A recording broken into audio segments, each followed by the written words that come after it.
ஆசீர்வதிப்பாராக. ஒரு சிறிய ஜெபம்.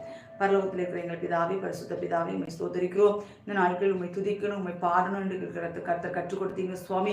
எவ்வளவு கட்டுகள், எவ்வளவு பலவீனங்கள், எவ்வளவு வசதிகள், சோர்வுகள், ஆண்டவரே வேதனைப்படுத்தக்கூடிய காரியங்கள் எங்களிடத்தில் வந்தாலும் நீ என்னை பார்த்து துதி என்று சொல்லுகிறீங்கப்பா. உண்மை பார்த்து நாங்கள் துதிக்கணும்ப்பா. உண்மை துதித்து கொண்டே இருக்கணும். ஸ்தோத்திர பலியிடுகிறோம் கர்த்தரை மகிமைப்படுத்துகிறான் என்று வேதவஸ்திரம் சொல்லுகிறதையா. நாங்கள் கர்த்தரை துதித்து கொண்டே இருக்கணும், ஸ்தோத்திர சொல்லிக்கொண்டே இருக்கணும். எங்களுக்கு கிருபை தாருங்க கர்த்தரை. நான் எக்காலத்திலும் ஸ்தோத்தரிப்பேன். அவர் துதி எப்போதும் என் வாயில் இருக்கும் என்று எழுதியிருக்கிறபடி கர்த்தரை நாங்கள் எப்போது துதிக்க கர்த்தர் உதவி செய்ய. ஒரே வாயிலிருந்து துதித்திலும் சபித்திலும் வரக்கூடாது என்று சொல்லியிருக்கீங்கப்பா. ஆண்டவரை கெட்ட வார்த்தைகளிலிருந்து வாயிலிருந்து வரக்கூடாது சுவாமி. அடுத்தவர்களுக்கு விரோதமாய் நாங்கள் பேசக்கூடாது சுவாமி. கர்த்தாவை எங்களை பரிசுத்தப்படுத்துங்கப்பா. நாங்கள் உண்மை துதிக்கிற மட்டும் எங்கள் நாவை பயன்படுத்துங்கப்பா. எங்கள் நாவை இப்பொழுதே தொட்டு பரிசுத்தப்படுத்துங்க ஏசப்பா. ஆண்டவர் அவ்வளவு இக்கட்டான சூழ்நிலையில் பவுலும் சீலாவும் துதித்து பாடினார்கள். சிறைசாலையிலிருந்து துதித்து பாடினார்கள் அப்பா.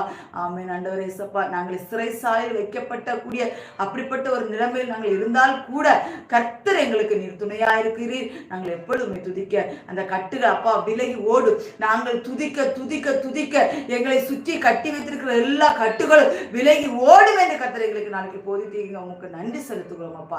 கர்த்தர் ஆண்டவரே, இந்த நாட்களில் ஆண்டவரை துதிக்கிற ஒவ்வொரு பிள்ளைகளுடைய கட்டுகளும் இயேசுவின் நாமத்தினால விலக வேண்டும் நாங்கள் ஜெபிக்கிறோம். சாபத்தின் கட்டுகள், நோயின் கட்டுகள், பலவீனப்படுத்துகிற கட்டுகள், பிசாசின் தந்திரங்கள் எல்லாம் இயேசுவின் நாமத்தினால இப்பொழுது விலகி ஓடட்டும் ஆண்டவரே. இந்த அதிகாலை வேளையிலப்பா ஒவ்வொரு பிள்ளைகளையும் தொட்டு ஆசீர்வதிக்க வேண்டும் நாங்கள் ஜெபிக்கிறோம்.